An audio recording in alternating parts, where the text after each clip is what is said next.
Okay. Hi, everybody. Just wanted to take a moment and say hi. Thanks for coming in and taking a little time out of your day to go over advising with us. My name is Nick Sprinkle, and I'm here with Chris Jordan. We are actually assistant directors for the College of Arts and Sciences Advising Center. And today's going to be pretty laid back. There's just a few things I wanted to let you know as we are approaching the sort of busy time of the advising season. That'll make things a little easier for both you and your advisor as you move forward. Um, the big thing that I wanted to let you guys know is that if you take just a little bit of time to familiarize yourself with your course requirements before you come and talk to your advisor, it will make everything so smooth. It will make everything so easy for both parties. So today, that's going to be a big part of what we're talking about. Um, the first thing that I wanted to let you know, though, is that whenever you are coming to meet with one of us, you have usually two options. We have both Zoom appointments and in-person appointments. And to get sort of the elephant in the room out of the way, I wanted to go ahead and talk about where we're located physically, because I have been told that we are actually in the hardest building to locate on campus. So the building that we are located in is this one. This is the Julius Faust building. So I've been told before that it looks a lot like Hogwarts, for instance, and you can see that because of the towers there. But essentially, we are on the corner of College Avenue and Spring Garden Street. You guys might be familiar with the Curry Building, or you might be more familiar with Graham and Ferguson. But essentially, in front of the building that I've got pulled up here, there's this big park, just right smack dab in the middle between this building and Graham. So, what I let everybody know is that, hey, if you are looking for where to go, look for the big Hogwarts building. So what I want to let everybody know about how the meeting today or the presentation today is going to go. So I'm going to be presenting, and if you have any questions, please make sure to send those to Chris in the chat. I will try and get to questions if I have time towards the end, but essentially, as I'm going through and showing things, Chris will be able to respond in the chat. All right. So let's go ahead and get started. The reason that we are talking today is because your registration windows are coming up. And so some of y'all might have already tried to register before. I actually just had someone message me a question right now that involved a advising code. And will you get your advising code in the meetings? Yes, that's the big part of the meetings. In order for us to actually be able to provide those advising codes, you need to schedule a meeting with us. And if you've gone in before and you've looked at your requirements and tried to go to the add drop page, for example, if you're trying to withdraw from a class or something, you might have actually been asked for an advising code. So if we look at the dates here, the vast majority of you are first-time, first-year students. These credit hours over here determine when you register, but I want you to pay close attention to the fact that right here it's saying earned hours. We're going to talk about that in a minute, but when you look at your degree works, there are two areas that show two different numbers. You want to look for the one that shows you how many hours you have actually completed. You have mostly not earned any credit yet, right? Because it's your first time in college. So for those of you that have earned nothing, didn't bring in any AP credit or community college or early college credit, you're going to register on the 10th of November. For those of you that brought in a little bit, anywhere between 1 and 29 credit hours, you're going to register the 9th of November. And guys, these dates, as soon as it becomes, for example, the 10th of November, you should be registering at 12:01 a.m. The reason I say that is because you all are going to be competing for seats.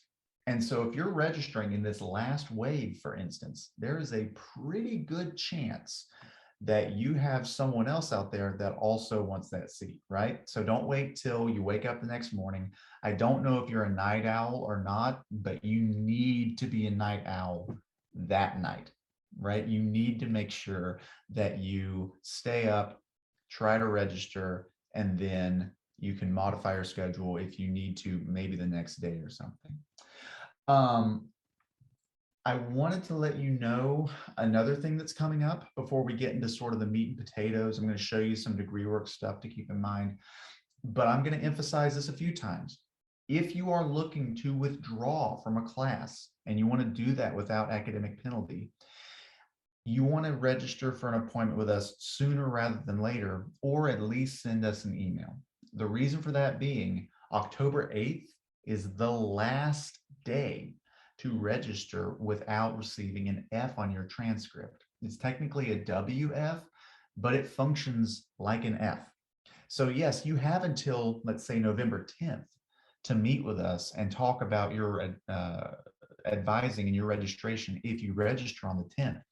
But for everybody, you have October 8th coming up. Now, if you're not looking to withdraw from a class, that is no problem. Then you don't really even need to consider that. But if you're thinking about it, please, please, please reach out to us before the end of the week, okay? Because we would love to walk you through all the intricacies. I've got a little bit of information here. Mostly the biggest thing that I like to tell everybody, you've got to make sure that you complete about 2/3 of the classes credit hours you start with in order to be in good academic standing. So let's say, you're in, I don't know, 12 credit hours, you withdraw from one class, you're still in 75% of the credit hours that you started the semester with, you're okay. Let's say you withdraw from 6 out of 12 credit hours, then you're at 50%, and you're putting yourself in bad academic standing, academic warning, and you are potentially risking your financial aid as well. There are a lot of little pitfalls like that. That's why whenever I tell anybody, if you're thinking about a withdrawal, please talk to us first. It'll take us 5-10 minutes to walk you through everything, and then you can make the decision, okay? All right, so let's get down to two really important things. Number one, how to make an appointment. Hopefully, at this point, you're kind of familiar with Starfish. And the way that you get to Starfish is just by typing in starfish.uncg.edu.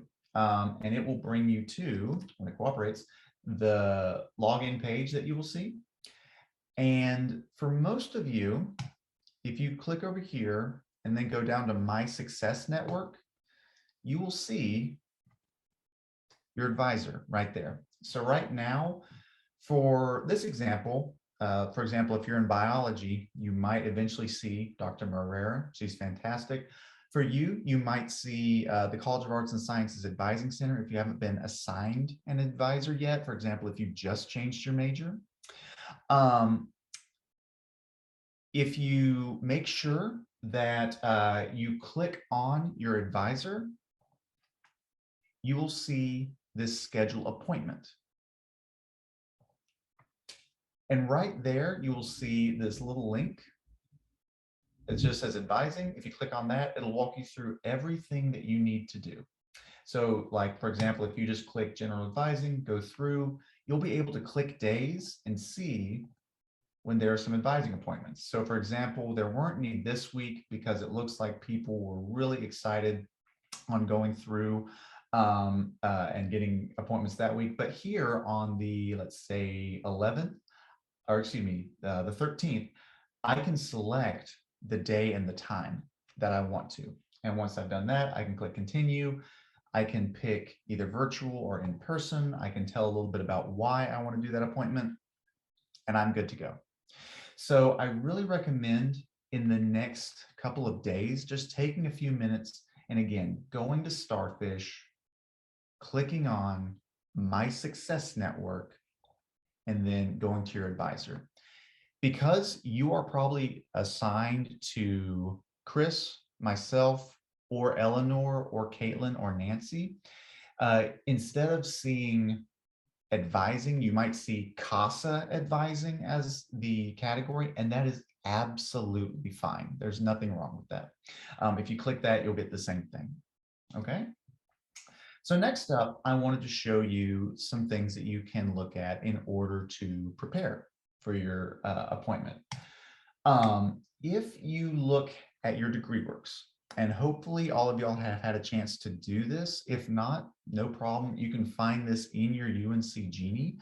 All you need to do is go into the student record section, and degree works is right there.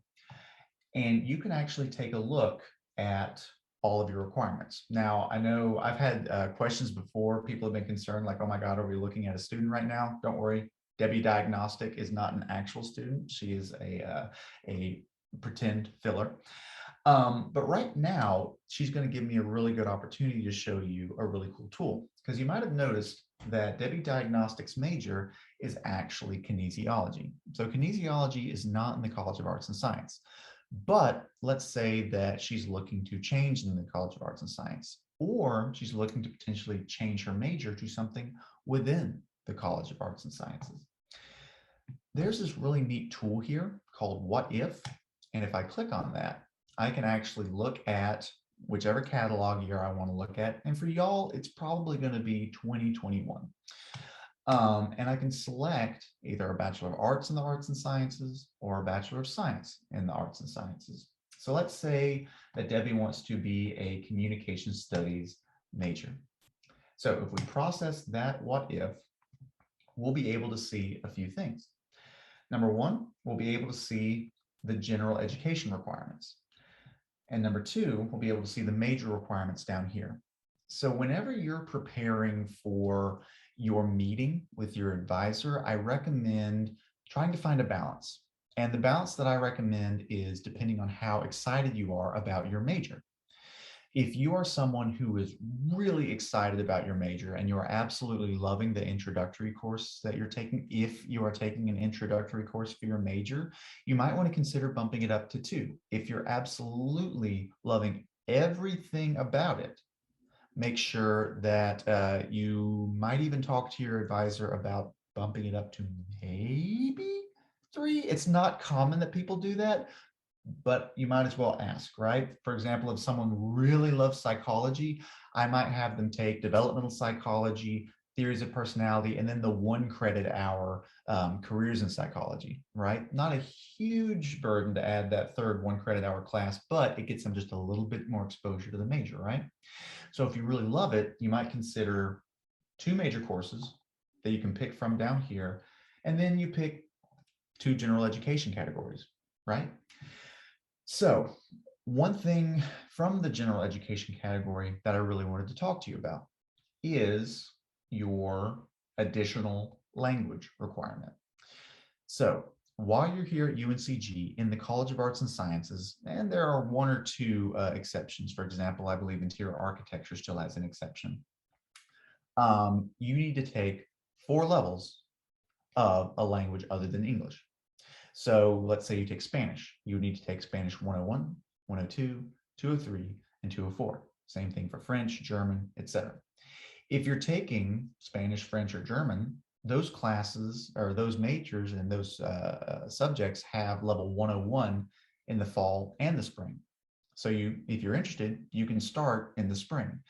But you need to talk about which particular language you're interested in so you can start the planning now, regardless. Because if you're taking something like Japanese, Arabic, Chinese, Korean, those classes only have level 101 in the fall. They only have level 3 in the fall. They only have level 2 in the spring, and they only have level 4 in the spring. So if you're planning on taking a language that is planned out like that, you and your advisor should go ahead and make a long-term plan for your language so that you are not surprised when, hey, it's the spring of your sophomore year, you want to take Japanese 101 and you can't. And then you have to wait till the fall of your junior year. And then, man, I really just kind of hope you get into that class, because if you don't get in 101 in the fall, that's kind of it. So it's always nice to have that plan and you decide what language you want to take. And just so you know, we offer Spanish, French, German, Russian, American Sign Language, Chinese, Japanese, Greek, Latin, Arabic, and Korean. So 11 languages, The one that interests you the most is the one that I recommend that you go with. Final thing I'll say about additional languages. If you've studied another language before, or if you are proficient in another language other than English, you can set up a placement test, and quite possibly you can place out of this requirement. That's something you need to talk to your advisor about in this upcoming meeting. It doesn't matter if the language you're proficient in is a language other than one that we teach here at UNCG.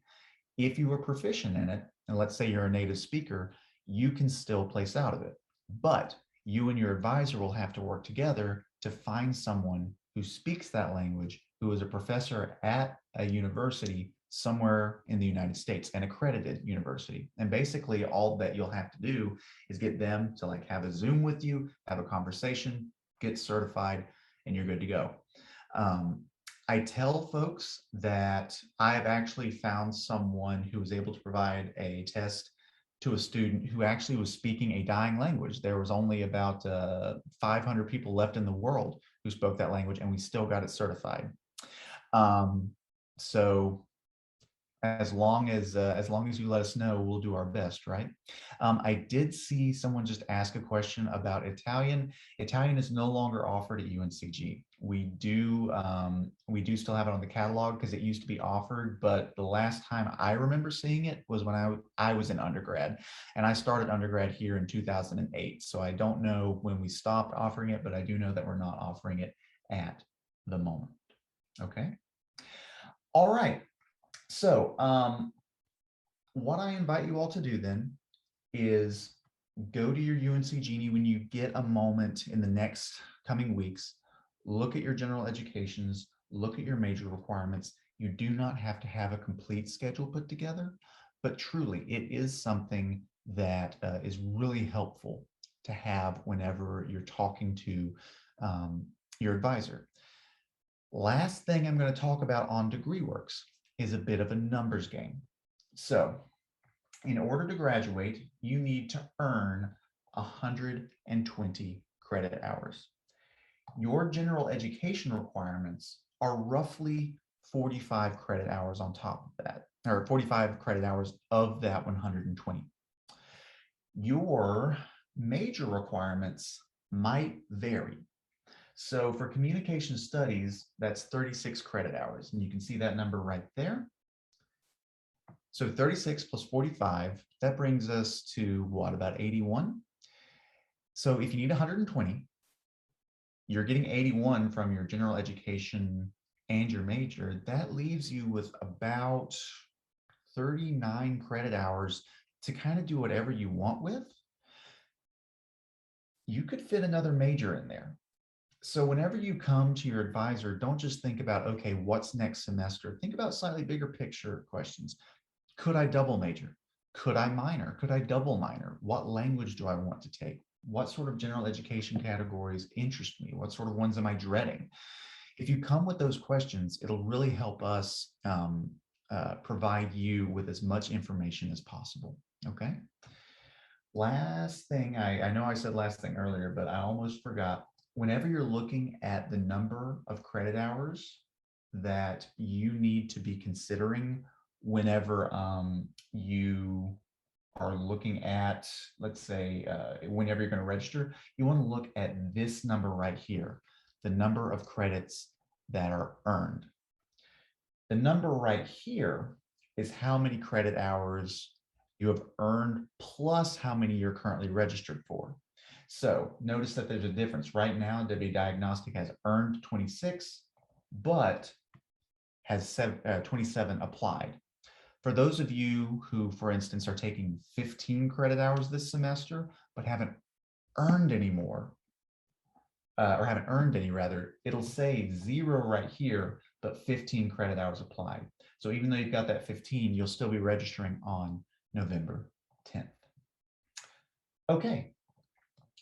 So just to reiterate a few things. Number one, your registration window is coming up. You want to look at how many credit hours you have earned and then base the date on how many you have earned. So if you haven't earned any before, November 10th. If you've earned just a few, November 9th. For those of you that are college athletes, or for those of you who are in the honors college, talk to either your honors advisor or your sports advisor. They will probably be able to confirm that you can register slightly early. Historically, you've been able to register roughly a day early. But I want to make absolutely sure you hear that from them so that we know specifically how much earlier you're going to be able to register. Okay, so we've got about 10 minutes left. I do want to sort of wrap up with some basic information about general questions. If you have any and you don't feel like you need to actually like have, a 30, 45-minute appointment, we have avenues for that as well. You can email us at casa@uncg.edu, or you can email your advisor directly once you find them in Starfish. Also, we have virtual drop-in appointments. If you go to casa.uncg.edu, you can actually on the front page see that there's a little Zoom link. And on Friday between 11 and 2, you can actually just pop in, chat with me, and basically I'll be able to answer small questions, right? Yeah, so I'm actually going to plug the withdrawal date one more time, October 8th. It's coming up. Please make sure to talk to your advisor if you're considering withdrawing, and make sure that you consider that if you withdraw after the 8th, you get an F.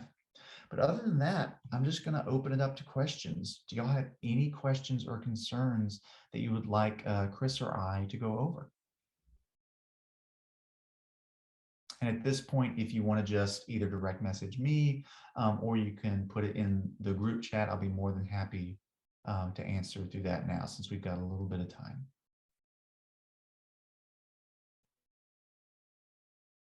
Awesome. Glad to have helped. And also, while we're looking at that, I'll just reiterate, our building is the Julius Faust building on the corner of College Ave and Spring Garden. I just had a really great question. Should you create a backup schedule? Yes. And here's why. Notice the gap between when sophomores and first year students register is huge. So yes, please, please, please make sure to make a backup schedule, even if it's just picking one or two backup classes when you're working with your advisor. I had a question. So some of y'all might actually be looking into your pre-professional tracks. So you can change those actually on UNC Genie. And if you go to UNC Genie, there's this pre-professional track right here. That's where you can go and do things like pre-med, and you can do things such as pre-dentistry and whatever. If you go there, you will actually be able to fill out a form right here. And you will be able to basically say, hey, I either want to be listed as pre-med, or I want to be listed as pre-dental or pre-professional. And essentially, you'll be able to get another advisor. I hope that that answers that question. All right. So follow-up question number one, yes. I'm actually going to see, Chris, are you available at the moment? Would you be willing to talk about Course Hero? The Schedule Hero, yes. Yeah, Schedule Hero, excuse me. Yeah, no problem. So, yes, I just put that back in the chat, but whenever Schedule Hero is available, so you all should get some more information about that on the 13th, which is when we're going to publicize all that information. It's really good, a great, wonderful program that you all be using. It's going to be available on the website. It's going to be available on the UNCG app. But what that's going to allow you to do is you can have a shopping cart full of your classes, and they'll be ready for you to actually register for when your registration date opens. So the question was, will you register at 12:01? Yes, you will. So you'll just have your schedule picked out already, and then you'll be ready to just hit, submit my changes at 12:01 when that window opens. Awesome. Thanks, Chris. Chris knows a little bit more about course, or it's Schedule Hero, I believe it is. Schedule for it, Yeah, yes. Schedule Hero than I do because it's just getting rolled out. So I wanted to make sure I got you the right information. Thank you. So I saw a few more pre-med questions in there. So with pre-med, if you're interested in taking a pre-med track, you are going to end up getting both a pre-med advisor and a CASA advisor, and then you're also going to graduate into your major advisor once you graduate out of CASA when you earn 30 credit hours. You should see them both, and honestly, if you're looking at what order to see them in, you can see them in any order. My recommendation is the one you can get to earliest, go to them, because talking to an advisor early and talking to them often is going to be the most efficient thing you can do, and seeing as many eyes as possible on your pathway. There's nothing wrong with that. So there's no specific order. If you get the chance, I would say you might get a slight edge by seeing like your major / your CASA advisor first, because they have more broad knowledge. But your pre-professional advisors are really knowledgeable as well too, folks. So don't get too caught up on like, oh man, like should I see one first or the other? That's not a huge deal. So if you're already under a pre-professional track and you have not seen your advisor like pop up under here, let your primary advisor know.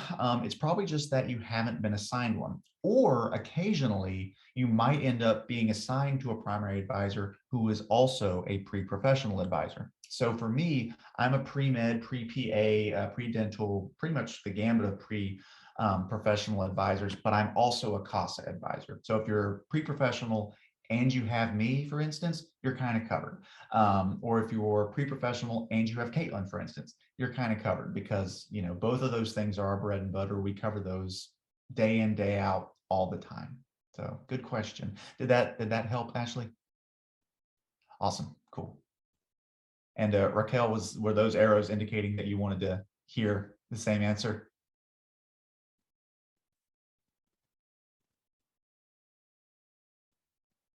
Awesome, glad to hear it. So I had a question about pre-engineering. So technically, pre-professional advisors, usually you're very welcome, Jesse. We can cover the basics, but actually, if we go to the pre-professional programs, let's see, and we do pre-engineering, we can see that Dr. Pratap is currently the head pre-professional advisor for that. So if you do pre-engineering rather, you're probably going to work with Dr. Pratap. And that's basically because physics is so aligned with engineering.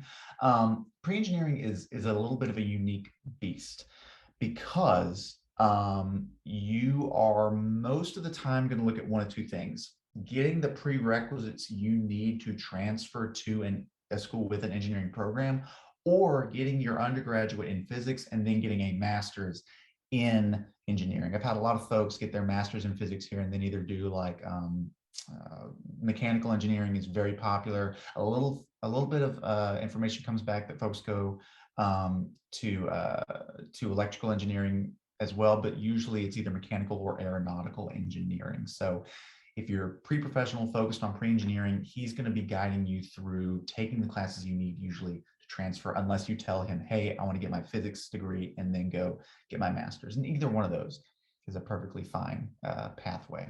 All right, any other questions? I know we've got like 2 minutes left, so.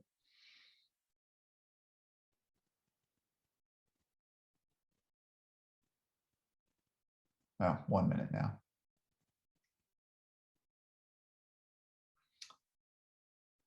Oh, great. So, and Sophia, I think you actually asked this a little earlier, and I accidentally went right past it. So, if a class falls in 2 majors, can it count as a credit for both majors? So, if an anthropology that is also sociology, can it count towards a major and a minor? Okay, so sometimes it's the actual answer to that question. So, some majors have a qualification that says, no, we can't allow that. Like if you're taking a class that falls into the minor of another, you're going to have to pick one or the other. But sometimes you can double dip, and that's up to the department. So for instance, there is a class like right off the top of my head that that can cross, and that is actually Political Science 301, their data analysis class, their methods course. They have an agreement with the sociology department that their 301 classes, if you take Political Science 301, it'll actually count as the methods for sociology as well, and vice versa. But some classes are like, hey, if you've got like a sociology major and it's counting, sociology 222, you've got it up here in your women's and gender studies requirement as well. We're not going to let it do both. So definitely talk to the major advisor when you get to that point, because it would be great if it could be that efficient. But I always say assume no and be surprised happily later, if that makes sense. Does that help, Sophia?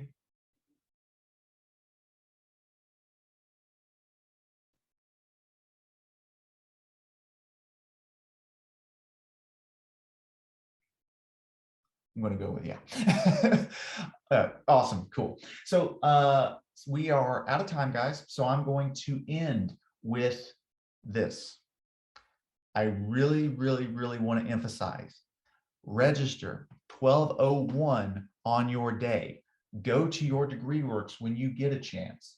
Look at how many credits have you earned, not how many are applied, how many have you earned, so that you know exactly when you register. Talk to, if you're in the honors college, an honors professor or an honors advisor. If you are a student athlete, talk to your sports advisor. Find out how much earlier you register, because guys, I do not want you to wake up at 8 o'clock or whenever the next morning and have that horrible realization of, oh, wait, I should have done that, right? Anyway, all right. Thank you all so much for joining. I really appreciate your time. I know it's a little later in the day. I hope this makes things easier. For those of you that are my advisees, I look forward to meeting with you very soon. And really, honestly, I would wish you all luck, but I have so much faith in you that I don't think you need it. Please just let us know if you need help, okay? I hope you have a great day.